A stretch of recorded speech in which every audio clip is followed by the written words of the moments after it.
देखिए next question देखिए, question number 4 देखिए, ठीक है। क्वेश्चन नंबर 4 में कह रहा है in figure shows A refracted angle, ये सब दे रखे हैं, ठीक है। ये 3 फिगर्स दे रखे हैं। फाइनली आपको ये वाला एंगल पूछ रहा है, ठीक है। इसमें आप क्वेश्चन को पढ़ लीजिए। ये कह रहा है predict the angle of reflection in glass and with the angle of incidence in 45 degree with the normal to the glass interface, ठीक है। तो आपको जो फाइंड आउट करना है वो ये वाला एंगल फाइंड आउट करना है, ठीक है। जब एंगल लाइट रेज 45 डिग्री पर टकरा रही है तो उस समय प्रेडिक्ट करना है एंगल ऑफ रिफ्लेक्शन, ये वाला एंगल ऑफ रिफ्लेक्शन आपको निकालना है, ठीक है। चलिए देखते हैं एंगल ऑफ रिफ्लेक्शन कैसे निकालते हैं। सबसे पहले मैं इसका बेसिक कंसेप्ट बता देता हूँ। जब भी कभी कोई लाइट रेज रियर मीडियम से डेंसर मीडियम में जाती है, ध्यान रखना, ये मान लो एयर है और ये कोई मान लो पानी है फॉर एग्जांपल, और ये एंगल ऑफ इंसिडेंस होता है जब कोई रियर मीडियम से डेंसर मीडियम में आएगी तो क्या हो जाएगी बच्चा, वो बेंड हो जाएगी टुवर्ड्स नॉर्मल। तो ये होता है एंगल ऑफ रिफ्लेक्शन। तो रिफ्रैक्टिव इंडेक्स पानी का लिखेंगे with respect to air equal to लिखेंगे साइन आई अपॉन साइन आर। सही है बेटा, ये आई होप समझ में आया होगा, ठीक है। और अगर मैं कहूँ कि यहाँ पर अगर कोई लाइट रेज फॉर एग्जांपल मान लो यहाँ पानी हो फॉर एग्जांपल और यहाँ एयर हो, उल्टा कर लो, तो लाइट रेज देखो किसी एंगल पे इंसिडेंट करी, सोचो ये एंगल पे, या ऐसा कर लो, थोड़ा सा वैसा दिखा लो, ठीक, ये ऐसे किसी एंगल पे इंसिडेंट करती है, ठीक है।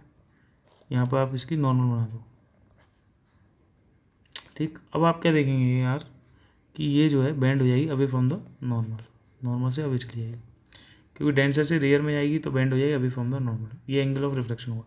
इस केस में क्या लिखेंगे, refractive index of air with respect to water equal to लिख देंगे साइन आई अपॉन साइन आर, ठीक है, याद रखना। लेकिन कभी भी याद रखना, हमेशा विद रिस्पेक्ट टू हमें चाहिए होता है वाटर, ठीक है, विद रिस्पेक्ट टू एयर चाहिए होता है। तो कभी भी विद रिस्पेक्ट टू एयर बदलना है तो म्यू डब्लू ए कर देते हैं equal to sine I upon sine r, ठीक है, ये ध्यान रखना, ठीक। ये प्रिंसिपल ऑफ रिवर्सिबिलिटी में बताया था मैंने। कभी भी म्यू ए डब्लू को बदलना है, अगर म्यू डब्लू ए करना है, ये विद रिस्पेक्ट टू वाटर है, विद रिस्पेक्ट टू एयर करना है तो 1 करके लिख देते हैं, कोई दिक्कत नहीं है, ठीक है ना बेटा, ध्यान रखना, ठीक।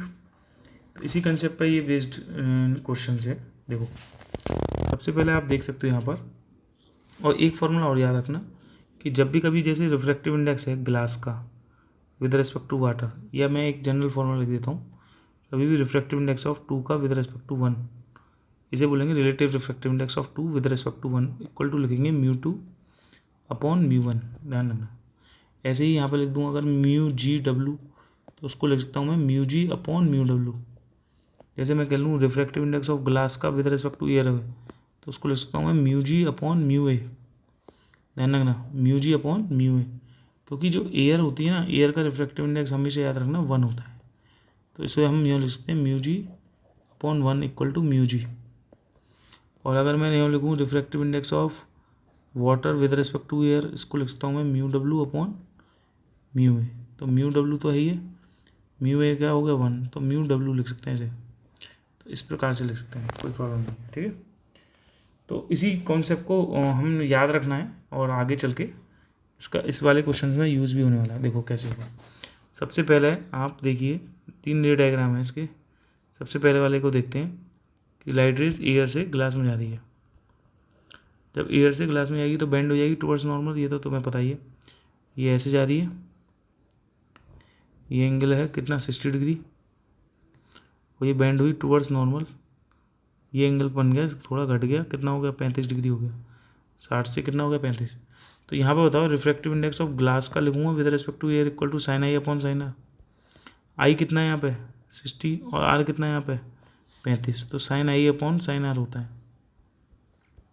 तो ये साइन आई कितना हो गया साइन 60, कितना हो गया बेटा sine i sine 60 upon sine r, r हो गया 35, ठीक है। अब दूसरे वाले पार्ट में देख लो, सेकंड पार्ट में ये कह रहा है कि लाइट रेज एयर से ग्लास में जा रही है, तो एयर से ग्लास में जाएगी, ये एंगल कितना दे रखा है 60 डिग्री, ये मीडियम एयर है और किस में जा रही है पानी में, एयर से पानी में जाएगी, तो या एयर से डेंस में जाएगी, बेंड हो जाएगी अभी from the normal towards the normal, sorry bend होएगी टुवर्ड्स द नॉर्मल। ये एंगल कितना हो गया 60 से कितना घट गया बेटा ये हो गया 47 डिग्री, ठीक है, ये वाला एंगल। अब मुझे बताओ यहाँ पे refractive index of water with respect to air equal to लिखूँगा sine I upon sine R. Sine I कितना है 60, साइन आर कितना है बेटा 47, ठीक है।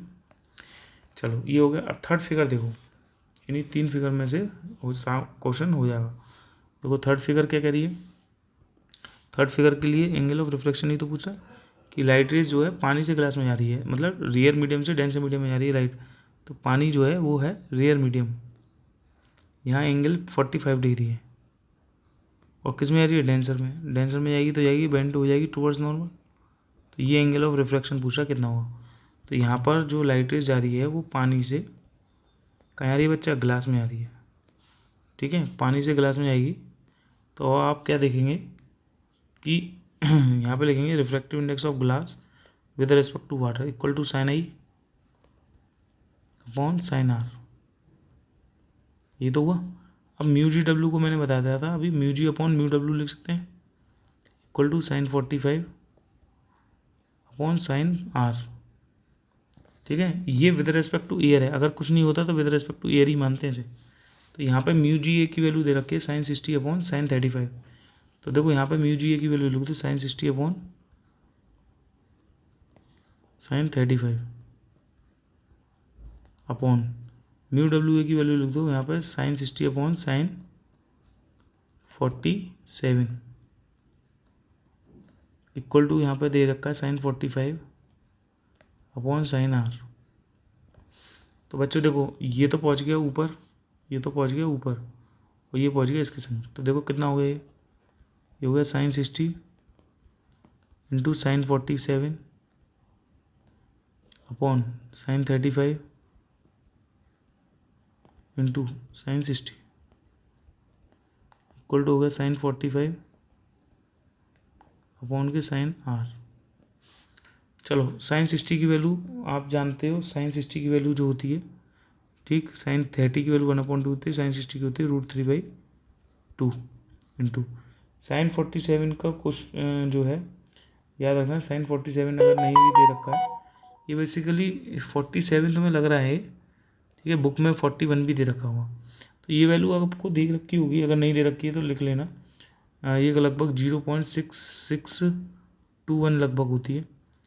अब ये वैल्यू तो देखो आपको पता ही होंगी, पता मतलब क्वेश्चन में गिवन होंगी, अगर नहीं दे रखी है, क्योंकि ये तो मैं जो है इसलिए बता रहा हूँ, ये क्योंकि कैलकुलेट की गई है ना। और ऐसी साइन 35 की वैल्यू जो होगी ये भी नहीं दे रखी होगी, ये भी होगी 0.5736, है ना। और साइन 60 की जो वैल्यू होती है, ठीक है, ये तो कट ही गया, साइन 60 से साइन 60 कट गया, तो ज़रूरत ही नहीं है बेसिकली यहाँ पे लगाना, कोई ज़रूरत ही नहीं है। तो इतना देख लो, साइन 45 की जो वैल्यू होगी वो भी आपको क्वेश्चन में गिवन होगी। साइन 45 की वैल्यू जो होती है 0.7071, वैसे 1/√2 होती है, 0.70171 बोल देते हैं इसे, ठीक है, साइन आर। तो बच्चों ये साइन आर की जो वैल्यू होगी, ठीक है, क्योंकि कट गया ना साइन 60, तो कोई ज़रूरत नहीं है, ठीक है, ये हटा दो इंटू साइन आर की वैल्यू आ जाएगी बेटा 0.7071 इंटू 0.5736 डिवाइडेड 0.6621। तो ये यार ये सॉल्व कर लेना, तो सॉल्व करोगे तो लगभग आंसर जो है इसका साइन आर इक्वल टू आएगा 0.6181। और अगर इसका आर इक्वल टू निकालोगे तो साइन इन्वर्स करोगे ना कितना 0.6181 को, तो बच्चों आर की जो वैल्यू आएगी वो लगभग आ जाएगी 38.2 डिग्री आएगी, सही है, ये आएगी, ठीक है, ये ठीक, ये आंसर आ जाएगा आपको। लेकिन ऐसा है इसमें ये जो वैल्यूज़ होंगी ये गिवन होंगी, बस आपको कंसेप्ट समझना था मेन जो था, और लगाना आना चाहिए। इसमें आपको साइन 41 या 47 हो या साइन 35 हो, इनकी वैल्यू क्वेश्चन में ऑलरेडी गिवन होगी, तभी ऐसा क्वेश्चन आएगा, अदरवाइज नहीं आएगा, ठीक है। Thank you.